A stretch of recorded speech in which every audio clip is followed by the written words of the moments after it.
You just need a proper flavor strategy. So for example, again, it's not that vanilla doesn't work, it's just the fact that you haven't found the right vanilla profile for your base yet. Because this is your base that is going to dictate the flavor that you can work with and your flavor strategy.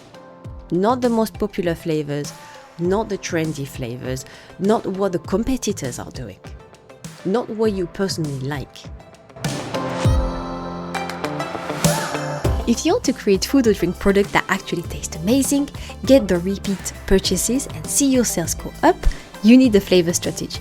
I'm Manon Galizzi, food scientist and flavor expert, and in this podcast I share what I've learned from helping food and drink brands create new products from scratch, choose the right flavor direction, or fix the flavors that are not working. Today I want to talk to you about something I see all the time with established food and drink brands. You maybe launched the product a few years ago, it did well, but now the sales are slipping and competitors are catching up. And you're looking at your product range thinking, what's going on? Why? What is happening? There are popular flavors, they should be working. I recently worked with a plant-based protein brand facing exactly this situation. What we discovered completely changed how they think about flavors. It took about 150 trials across the 6 flavors to get it right, but we got it right. So if you're experiencing declining sales, or if your product is just not performing the way they used to, how it should do, this case study is going to be really helpful. So let me paint the picture. This brand had launched their plant-based protein powders range a few years ago with 6 flavors: chocolate, vanilla, strawberry, caramel, banana, and blueberry. The ones that everyone knows will sell, right? They did what most brands do. They reach out to their flavor house, they ask for some samples. We need a vanilla flavoring, we need a strawberry flavoring. The flavor house sent them 1 or 2 samples of each flavor. They tested them, picked the one they liked, and launched it. For years it worked. They got into retail, they had their customers buying, but a few years down the line, the markets changed.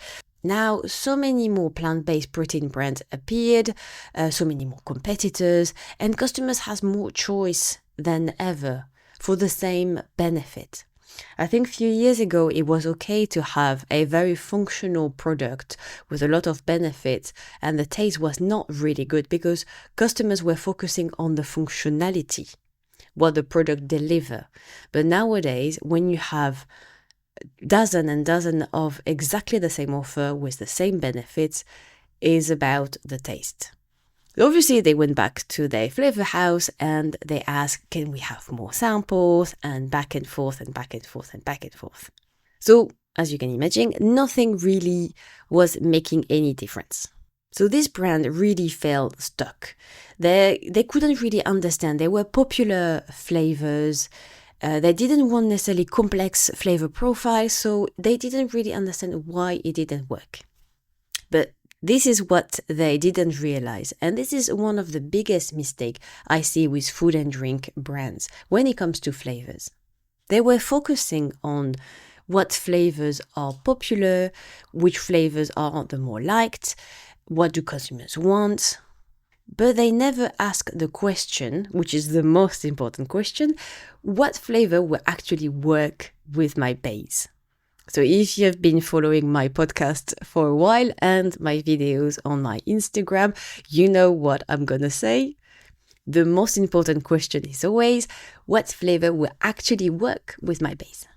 Because this is your base that is going to dictate the flavor that you can work with and your flavor strategy.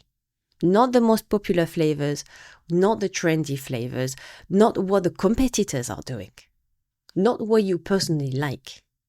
If you're working on a plant-based protein powder, especially if you want it to be more natural without added sugar, for example. So if it's made from pea protein, rice protein, or hemp protein, you are definitely dealing with challenges. Most likely it's going to taste earthy, nutty, and a sort of rye bread and some grassy notes. And if you pick vanilla because you think everyone loves vanilla, they can even blend it with their smoothies, and you ask the flavor house for few vanilla flavoring without any flavor strategy behind it, they're gonna send their generic vanilla. Maybe they're gonna send you a Madagascar vanilla extract. Maybe they will send you a more custardy vanilla. But here is what we discovered when I started working on fixing the flavors for this food brand. The Madagascar vanilla they were trying to create, they had Madagascar vanilla powder in it, and they wanted to use a Madagascar vanilla extract in it. These flavor profile made their product taste like Play-Doh. I'm not joking. Everyone looked at me in the room when I said that, thinking, have you ever eaten Play-Doh? I was like, no, but you know that smell. I think in the UK you call it also plasticine, if I'm not mistaken. So, conclusion, not the right flavor profile. It clearly clashed with the base. It fought the base instead of complementing it and working with it. And it was not just the vanilla. All of the flavor profile were wrong with the base. So when they came to me, I had to completely rethink their approach and have a proper flavor strategy. And I want to walk you through that process because this is exactly what I use with my client in my fix package, but also when I teach in the flavor blueprint. The first thing we did was to understand the base. But I mean, really understand it. What does it actually taste like? What are the challenges? Not yet what we wanted it to taste like, just purely what does it taste like. In our case, this base was really earthy, nutty, and it just tasted also like a rye bread. So quite a challenging base to work with when it comes to flavors. Then we also had to remove the idea that we needed flavors to taste like the real fruit. So that brand, because they were all about naturalness, they were focusing on let's try to get a fresh strawberry flavor profile in our product, because that is what resonates the most with the brand image and the image of the product. Except, once again, this type of flavor profile will never work in a base like this. It will be exactly the same as trying to have a fresh strawberry in a biscuit. It just clashes. A biscuit or their base, for example, they have much more brown notes. So having something more green and fresh, so again, green is more unripe type of flavor characteristic in a very brown and nutty roasted base doesn't work. Instead, we have to come with something that is confectionery, that is jammy, something that goes along the base. So we got rid of that idea very quickly because also fresh fruit don't taste much. You can have much more fun with other flavor profile, like a strawberry milkshake, like we did, or a banana bread. It had much more complexity to your flavor characteristic. So is what we did. I run a structured workshop where we tasted actual product from the market with as much diversity in terms of flavors and flavor profile as possible. Ideally, if you want example, you want to take strawberry, you want to buy multiple strawberry milkshake because one brand will not be universal taste for all of the other milkshake. So buy multiple brands of milkshake, buy different type of fresh strawberries, different jam. And as I always said, your workshop is as good as the data you put in, as the product you show. So always do a pre-selection. Try the product because you may surprise of, yes, I'm going to buy this jam from this brand. It must be good. And you try it, like, doesn't taste like the fruit. It tastes very sweet, but you can't taste the fruit. So do your pre-selection to be sure that the sample you show during the workshop are really worth it and they really taste something. And true story, When I did that workshop with this brand, they all looked at me like I was absolutely mental. Like it was a kid's birthday. They'd really thought, oh my God, why are we tasting a chocolate brownie? Why are we tasting an actual strawberry milkshake? Why are the actual banana on the table? But then they understood really quickly that it's also about understanding your own bias and perception of the flavor. And the CEO of this brand told me, I thought I knew what the strawberry tasted like. I was wrong. Because we tend to use our memory, and our memory is biased. We think, yeah, I know what a lemon tastes like, thank you. But actually, we don't. So it's really important to deep dive into the different flavor profile that can fit your base. And also understand the characteristic of that flavor profile. How milky, how sweet, or how artificial. So you also understand the characteristic of this category, like for example, strawberry milkshake, strawberry jam, etc., etc.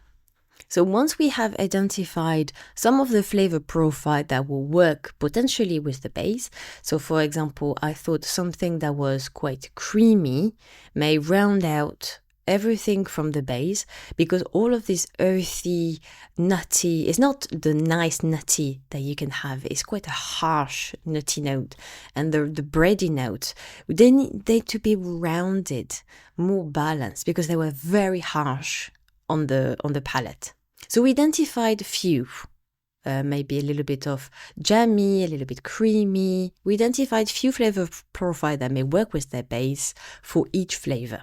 Then I contacted the flavor house, gave exactly that brief with all of the different flavor profile and the benchmark products, so they have an idea of exactly the flavor profile. So I never just ask, or very rarely ask for just send me a strawberry flavor.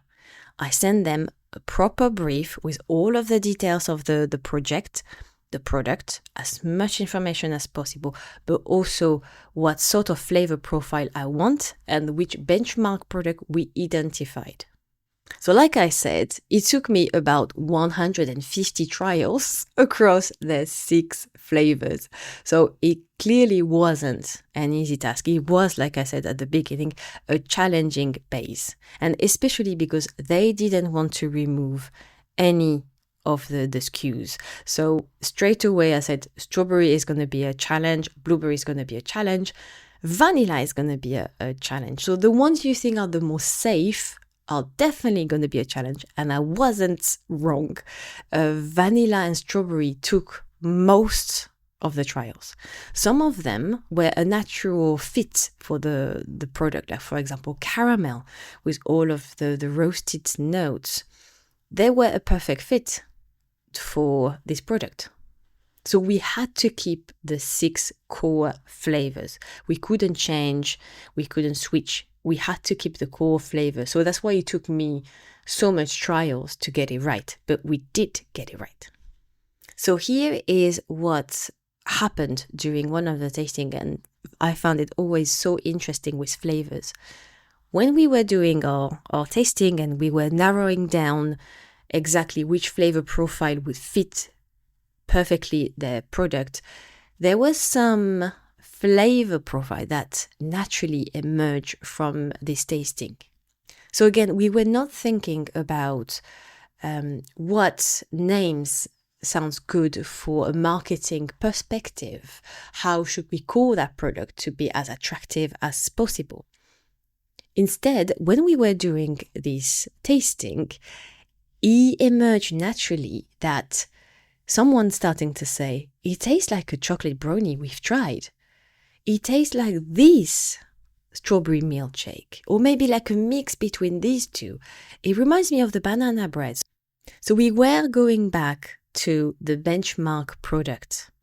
So everyone starting to say exactly the same. Oh yeah, you're right. It really tastes like a banana bread.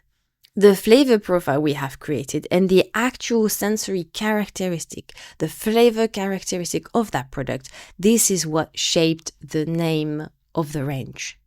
It wasn't marketing, deciding the name, and then trying to make the product fit, as I see very, very often. It was the other way around. It was the product that was telling us what it was. So instead of just calling it chocolate, we could say it's a chocolate brownie because we were sure anonymously in the room that everyone really thought it was a chocolate brownie. And we did loads of tasting. Trust me. So instead of having banana, we had banana bread because it actually tasted like it. So let me break down the mistake that most food and drink brands I see are making. Maybe you are even doing them right now. First, they pick flavors based on popularity, on trend, or what the competitors are doing, rather than actually work with their base. Just because vanilla is the most popular flavor doesn't mean vanilla is going to work with your product. Secondly, is to ask for generic samples to your flavor house or your contract manufacturer. Send me one vanilla flavoring. Send me few vanilla flavorings without having a flavor strategy behind it. Because flavor houses have hundreds of different flavor profiles. So how are they supposed to pick the one that you want? They don't have a crystal ball. They would just send you maybe the most popular one that they have, their core flavors. But there is no guarantee that it's going to work. Third mistake is when you try a vanilla extract or a vanilla flavoring, for example, and it doesn't work in your product. This is what I heard most people thinking, oh, vanilla is not working. It just means this vanilla flavoring or this vanilla extract with the specific flavor profile didn't work in your product. But there are hundreds of different flavor profiles for each flavors. So maybe these two vanilla profiles you've tried don't fit your base, but maybe a more creamy one, for example, will work better. And fourth mistake is when I see food and drink brands trying to replicate exactly the same taste as the real fruit. First of all, it will never happen. Even if you use extracts, essences, or oleoresin, it will rarely taste exactly the same as the real fruit or the real veg. And again, secondly, it doesn't mean that it will fit your product. Sometimes, like in our case with this client, a custardy vanilla works so much better than a vanilla extract. So how do you fix this and how do you identify the right flavor profile for your base? If you want to have a little sneak peek of what I do with my clients, this is exactly what I walk you through in my flavor blueprint. It's completely free. It's a step-by-step guide that shows you the exact process I use with my client and my fix package when we are fixing their underperforming products. In this flavor blueprint, you will learn how to diagnose what is wrong with your current flavors, how to break flavor houses properly so you're not just getting the generic samples I mentioned before, and how to identify the right flavor profile for your specific base. Because there is always a strategic process to fixing flavors. So it's completely free. I will put the link in the description of the episode. So this food brand I work with, we fixed the 6 flavors in their range. It took about 6 months and 150 trials, but we got there. We really created product that everyone was so proud of in their team. Everyone started to think, I'm going to actually buy and actually drink our product now. Obviously, the journey is not finished because we've launched it. Now we are waiting for their consumers' feedback and we may have to tweak a few things in the future. But so far, the feedback are amazing.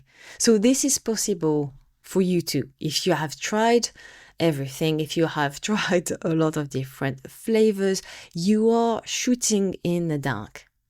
So even if done a lot of back and forth with the flavor house or your contract manufacturer, even if you're confused why popular flavors don't work and which one to choose, you just need a proper flavor strategy. So for example, again, it's not that vanilla doesn't work, it's just the fact that you haven't found the right vanilla profile for your base yet. So if that resonates with you and if you're dealing with declining sales or products that just aren't performing the way they should, I really recommend you to download the free flavor blueprint. That will start giving you a framework to start fixing your flavor strategy instead of guessing. And if you have more questions around my method, you can always contact me via the website or via Instagram or LinkedIn. And if you found this episode helpful, I have a favor to ask. Please leave a review on whatever platform you're listening to this podcast.